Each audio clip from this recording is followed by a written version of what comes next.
الحمد للہ رب العالمین والعاقبۃ للمتقین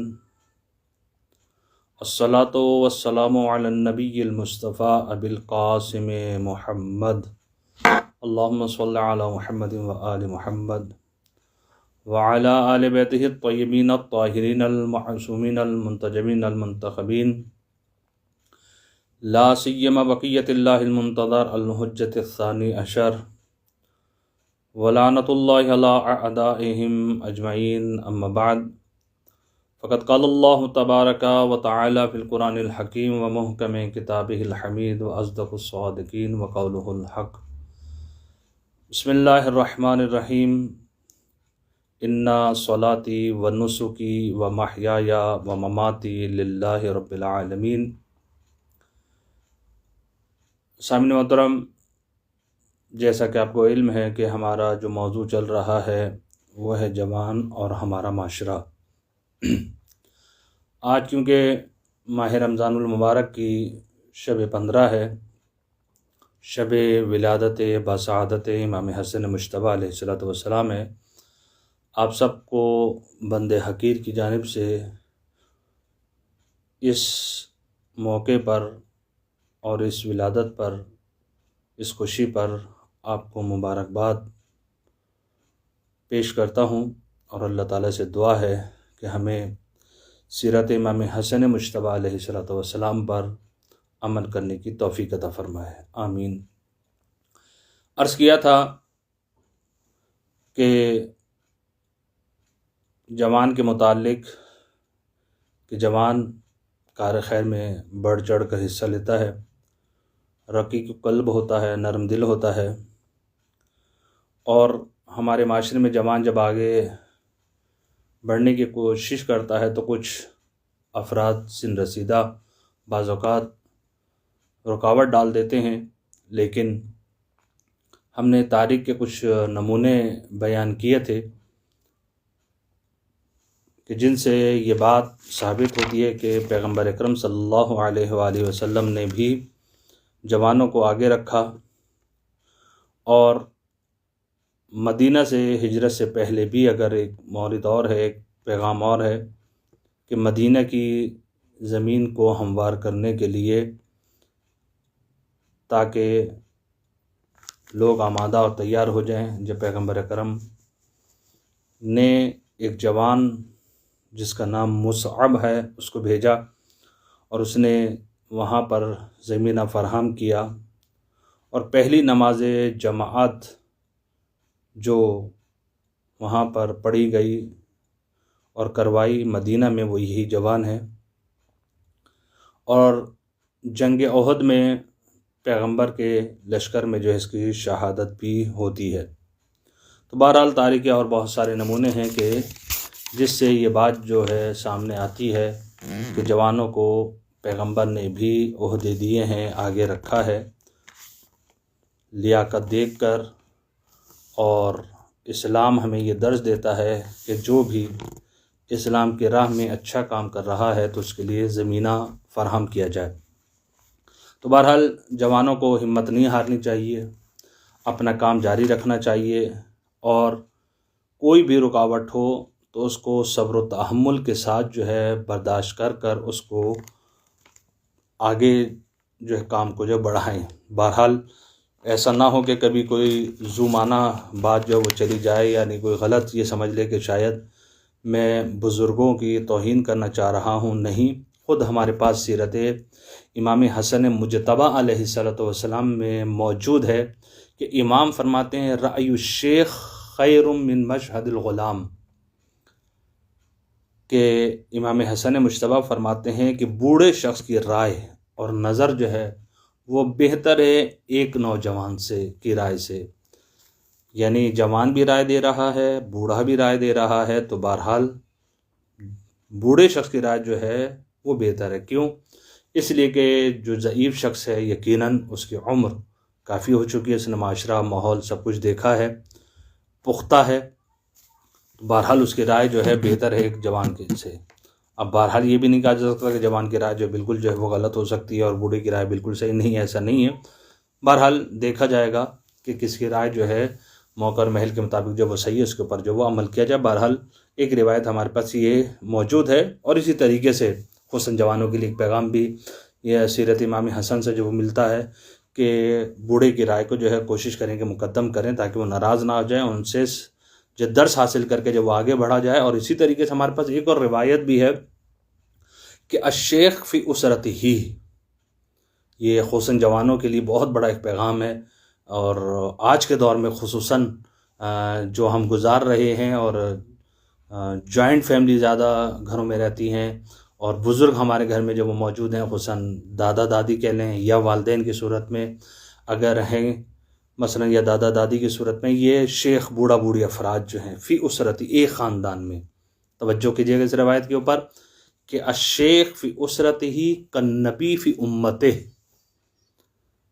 اللہ اکبر، کہ ایک بوڑھا شخص اپنے خاندان میں، ضعیف شخص ایسا ہے جیسا کہ امت میں ایک نبی ہوتا ہے۔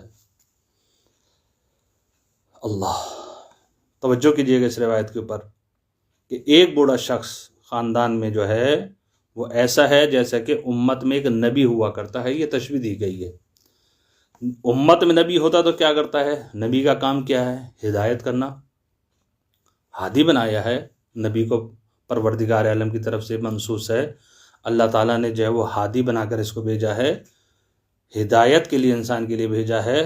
تو ایک نبی اپنی امت میں رہ کر کیا کرے گا؟ ہدایت کرے گا۔ تو اب یہ بوڑھا شخص جو ضعیف شخص ہے وہ گھر میں رہ کے کیا کرے گا؟ خاندان میں رہ کے کیا کرے گا؟ ہدایت کرے گا۔ لیکن بہرحال آج کے دور میں جو ہے بالکل جو ہے وہ اہمیت ہمارے بزرگوں کو دی نہیں جاتی ہے، اور بالکل جو ہے ان کو کچھ سمجھا نہیں جاتا ہے۔ لیکن اس روایت کے اگر نظر رکھیں یا امام حسن مجتبیٰ کی روایت کو نظر میں رکھیں کہ رائے الشیخ خیرون، کہ بوڑھے شخص کی رائے جو وہ بہتر ہے، اس سے یہ سب بات جو سمجھ میں آتی ہے کہ ہم بزرگوں کو اہمیت دیں، اور جو ہے بزرگوں کے ساتھ جو ہے رہ کر ہم ان سے ہدایت حاصل کریں، ان سے مشورے لیں، کیونکہ انہوں نے اپنا ایک زمانہ جو ہے گزار لیا ہے، زندگی انہوں نے گزار لی ہے۔ تو اب ہمیں یہ چاہیے کہ ہم جو ہے کیا کریں؟ ان سے ہدایت حاصل کریں، اور جب ان سے ہم ہدایت حاصل کریں گے تو یقیناً جو ہے ہمارے لیے زمینہ بہت اچھا ہموار ہوگا، اور ہم اچھے طریقے سے جو وہ کام کر سکتے ہیں۔ بہرحال اب روایت پر غور کریں کہ پروردگار عالم نے، پیغمبر فرماتے ہیں کہ ان اللہ تعالی خلق ملکن، کہ پروردگار عالم نے ایک ملک کو، ایک فرشتے کو خلق کیا ہے کہ ینزل فی کل لیلۃ، کہ وہ جو ہے ہر رات جو ہے وہ زمین پہ آ کر زمین پہ جو وہ نازل ہوتا ہے، اور جو ہے ینادی، اور یہ منادی یہ ندا دیتا ہے۔ توجہ کیجیے گا اسٹیپ بائی اسٹیپ پر رہ کر، اور اسے ایک پیغام بھی جو ہے روایت سے مل رہا ہے۔ حسن جوان وہ افراد جو تازہ جوان ہوئے ہیں، اور تقریباً یہ جو ہے سن بلوغت کو پہنچ گئے ہیں، اور تقریباً یہ جو زندگی 20-22 سال کی گزار رہے ہیں، پیغمبر فرما رہے ہیں کہ ہر رات کو فرشتہ ایک نازل ہوتا ہے، اور جب فرشتہ نازل ہوتا ہے تو منادی ندا دیتا ہے، یعنی یہ فرشتہ جو ہے ندا دیتا ہے۔ کیا ندا دیتا ہے؟ یا ابنا العشرین، اے 20 سال کی عمر والو، جدو وجتہدو، تم کیا کرو؟ جدیت پیدا کرو اپنے اندر، وجتہدو، اور کوشش کرو۔ یہ نہیں کہ جوان جو ہے گھر میں بیٹھا رہے، ابا کما کے لے کر آ رہے ہیں، گزارا ہو رہا ہے، کافی ہے، نہیں، اٹھیں، تلاش کریں، کوشش کریں، درس پڑھ رہے ہیں، یونیورسٹی میں پڑھ رہے ہیں تو درسوں کو اہمیت دیں۔ جتنی آپ تلاش اور کوشش کریں گے اتنا ہی آپ کو ثمر اور پھل ملے گا۔ جس طریقے سے اردو میں ایک محاورہ بھی ہے، حرکت میں برکت ہے، حرکت کریں گے تو برکت ہوگی۔ ہاتھ پہ ہاتھ رکھ کر، آج کل کا جو زمانہ کورونا کا چل رہا ہے، درس جو وہ آن لائن ہو رہے ہیں، اسکول بچے جا نہیں رہے ہیں، یونیورسٹیاں جو کھلی ہوئی نہیں ہیں، آن لائن کلاسز ہو رہی ہیں۔ ایسا نہیں ہے کہ جو ہے آن لائن کلاس ہو رہی تو بس موبائل پہ اپنی حاضری لگائی، موبائل کو رکھ دیا اور خود سو گئے، نہیں، جدیت پیدا کریں، کچھ سیکھیں، سمجھیں، پڑھیں، آگے نکلنے کی کوشش کریں۔ اور اس کے بعد 20 سال کے لوگوں کو خطاب کرنے کے بعد، جوان کو خطاب کرنے کے بعد کہتا ہے یا ابنا 30، اے 30 سال والو، لا تغرنکم الحیات الدنیا، دنیا کی حیات پر، دنیا کی زندگی پر تم لوگ مغرور نہ ہو جانا۔ بہت بڑے پیغامات ہیں، ایک ایک چیز کو بیان کرنے کی ضرورت ہے، کیونکہ دامن وقت جو ہمارے پاس بہت تنگ ہوتا ہے، تو اس لیے جلدی جلدی کوشش کرتے ہیں کہ چیزوں کو بیان کر دیا جائے۔ یہ جو زندگی ہے دنیا کی، اس پر مغرور نہ انسان نہ ہو۔ کتنے سال کی عمر ہے آج کل کے زمانے میں؟ بہت کم ہے۔ پھر اس کے بعد فرشتہ ندا دیتا، یا امنا الاربعین، اے 40 سال والو، ماذا اعددتم للقاء ربکم، کہ تم نے اپنے پروردگار سے ملاقات کے لیے کیا تیار کیا ہے، یا جس طریقے سے قرآن کہتا ہے بما قدمت ایدیہم، کہ اپنے ہاتھوں سے آگے تم نے کیا بھیجا ہے، کیا تیار کیا ہے۔ اب اس چیز کو ہر شخص جو ہے اپنے گریبان میں جھانکے کہ میں نے کل قیامت کے لیے پروردگار عالم سے جب میری ملاقات ہوگی، نام ہمارے ملا تولا جائے گا، تو میں نے اس وقت کے لیے کیا تیار کیا ہے۔ ہر شخص جانتا ہے، میں کسی کے لیے نہیں کہہ سکتا، آپ میرے لیے نہیں کہہ سکتے کہ ہم نے کیا تیار کیا، ہر شخص جانتا ہے۔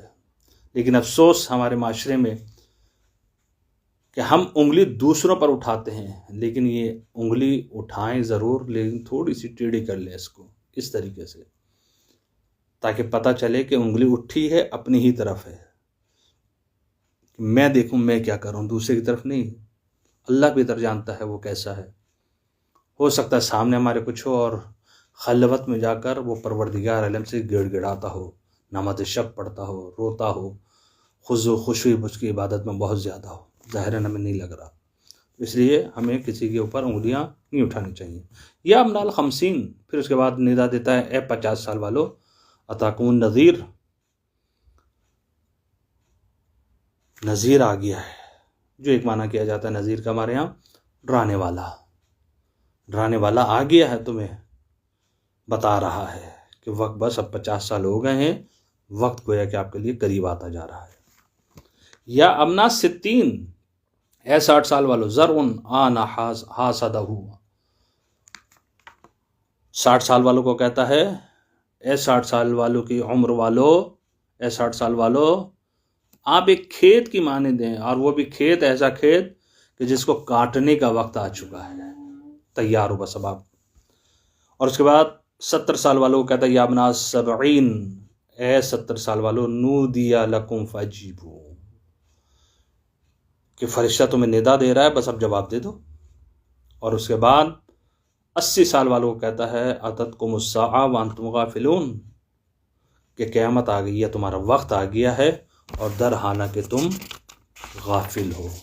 اس کے بعد یہ فرشتہ کہتا ہے اگر رکوع کرنے والے نہ ہوتے، لولا عباد رکعون، اگر پروردگار عالم کے ایسے بندے جو عبادت کر رہے ہیں، رکوع کر رہے ہیں، وہ نہ ہوتے، اور خاشع اور خاضع مرد نہ ہوتے، دودھ پیتے بچے نہ ہوتے، اور یہ حیوانات جو زمین پہ چل رہے ہیں یہ نہ ہوتے، تو اللہ تعالیٰ تم پر شدید عذاب نازل کرتا۔ تو اس حدیث سے بہرحال ہمیں ایک چیز جو سمجھ میں آتی ہے کہ پیغمبر نے 80 سال کا تک کو بیان کیا ہے کہ فرشتہ یہ کہتا ہے۔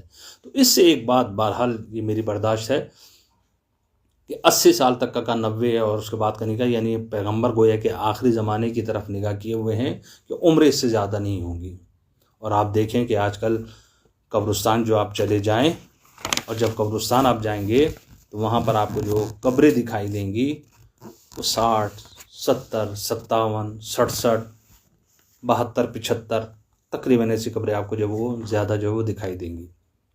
تو بہرحال جوان جو وہ کوشش کرے، خصوصاً یہ 30 سال والا، 20 سال والا کیا کرے، 40 سال والا کیا کرے، ان چیزوں کو مد نظر رکھتے ہوئے جوان اپنی زندگی کو ضائع نہ کرے اور پیغام لیتا جائے امام حسن مجتبیٰ کی سیرت سے، کہ امام یہ کہتے ہیں خصوصاً یوں کہوں کہ جوانوں کے لیے ایک پیغام، علم الناس علمک، امام حسن مجتبیٰ فرماتے ہیں کہ اپنے علم کی تعلیم دو دوسرے لوگوں کو۔ پڑھ لیا، اب جب تم نے پڑھ لیا تو اب تم لوگوں کو تعلیم دو، لوگوں کو سکھاؤ۔ یعنی گویا کہ امام حسن مجتبیٰ ایک پیغام دینا چاہ رہے ہیں جوان کے لیے کہ جوان کا کام کیا ہے، یا پڑھائے، سیکھ لیا ہے پڑھائے، وتعلم علم غیرک، یا دوسرے کے علم سے سیکھے، یعنی تعلیم حاصل کرے، یا تعلیم دے یا تعلیم حاصل کرے، یہ جوان کا جو ہے کام ہونا چاہیے۔ کیوں یہ دو کام امام حسن مجتبیٰ علیہ الصلوۃ والسلام نے گویا کہ ایک جوان کے لیے، سب کے لیے پیغام ہے، خصوصاً جوان کے لیے یہ ایک پیغام ہے کہ سیکھو اور سکھاؤ۔ یہ کیوں ہے؟ اس لیے کہ جب انسان جو ہے دوسرے کو سکھائے گا تو کیا ہوگا؟ اپنے علم میں قوی سے قوی تر ہوتا چلا جائے گا، پختہ ہو جائے گا، اور دوسرے سے تعلیم سیکھے گا، نہیں جانتا تو سیکھے گا، تو اس سے کیا ہوگا؟ نہ جس چیز کو نہیں جانتا جان لے گا۔ جہالت موت ہے، روایات میں جاہل رہنا جو ہے یہ موت ہے انسان کے لیے۔ یہ چلتے پھرتے انسان تو ہیں لیکن اگر جاہل ہیں تو مردہ ہیں در حقیقت، روایت کے مطابق۔ تو بہرحال انسان کو جو ہے، خصوصاً جوان کو جو ہے، یہ دو کام کرنے چاہیے، سیکھے یا سکھائے۔ اور دوسرا پیغام امام حسن مجتبیٰ علیہ الصلوۃ والسلام کی سیرت کا، کہ امام حسن مجتبیٰ علیہ الصلوۃ والسلام فرماتے ہیں، خصوصاً جوان کے لیے بھی پیغام ہے تو سب کے لیے، لیکن جوانوں سے کیوں ہمارا خطاب ہے، ہمارا موضوع جوان ہے، اوصیکم بتقوی اللہ۔ امام وصیت کر رہے ہیں تقوی الہی کی، انشاءاللہ اس موضوع پر ہم کبھی تفصیل سے بات کریں گے۔ تقوی الہی کی دعوت دے رہے ہیں امام، تقوی کہتے ہیں کہ اس کو انشاءاللہ بعد میں کبھی، یہ رشد اور کمال کا ذریعہ بھی امام گویا کہ بتا رہے ہیں جوانوں کے لیے۔ سیکھو سکھاؤ، تقوی حاصل کرو، وادامت تفکر، اور تفکر کرو، سوچ و بچار ہونی چاہیے۔ کیوں؟ فإن التفکر ابو کل خیر، کیونکہ تفکر کرنا جو ہے یہ ہر خیر کا باپ ہے، ہر خیر کی جڑ ہے جسے کہتے ہیں، ہر خیر کی ہے۔ تو اس لیے جوانوں کو یہ چاہیے کہ کوشش کرے کہ جب بھی کوئی کام کرے تو اس میں سوچ و بچار کر لے۔ اور آخری پیغام یہی امام اسی حدیث میں فرماتے ہیں، تعجب ہے مجھے ایسے لوگوں پر کہ جو اپنے کھانے پینے کی چیزوں میں تو تفکر کرتے ہیں، لیکن جو معقولات ہیں جن میں سوچ و بچار کرنی چاہیے اس میں جو وہ تفکر نہیں کرتے۔ کھانے کے لیے کتنا دیکھتے ہیں ہم کہ ہماری غذا کیسی ہونی چاہیے، اچھی ہونی چاہیے، بدبودار تو نہیں ہے، پتہ نہیں کیا کیا اس میں دیکھتے ہیں، زیادہ مرچیں تیز تو نہیں ہے، مسالہ تو تیز آج نہیں ہو گیا، نمک تو اس میں تیز نہیں ہے، اس میں ہم تفکر بہت زیادہ کر لیتے ہیں۔ لیکن جن چیزوں میں تفکر کرنا چاہیے، عقائد کی منزل میں جہاں پر انسان کو تفکر کرنا چاہیے، توحید میں جہاں تفکر کرنا چاہیے، امامت اور جو ہے نبوت اور یہ جو عقائد کی منزل ہے اس میں ہمیں جو ہے تفکر کرنا چاہیے، وہاں پر ہم تفکر نہیں کرتے، سوچتے نہیں ہیں۔ تو بس امام حسن مجتبیٰ علیہ الصلوۃ والسلام کی سیرت سے بھی ہم جوان جو ہیں وہ درس حاصل کریں، سیکھیں اور سکھائیں، اور تفکر کریں، کسی بھی کام کو کرنے سے پہلے اس میں سوچیں اور سمجھیں۔ یہ پیغام ہے جوانوں کے لیے۔ اور ایک سوال ہے کہ جو ہم نے درس بیان کیا ہے اس میں سے جو ہم نے روایت بیان کی ہے امام حسن مجتبیٰ سے بوڑھوں کے بارے میں، اس کو جو ہے آپ ذہن میں رکھیے کہ وہ کیا ہے۔ دعا کرتے ہیں پروردگار عالم اس مولود کے صدقے میں ہمیں تفکر کرنے کی، علم حاصل کرنے کی اور علم سکھانے کی اور اس کو پھیلانے کی توفیق عطا فرمائے۔ والسلام علیکم ورحمۃ اللہ۔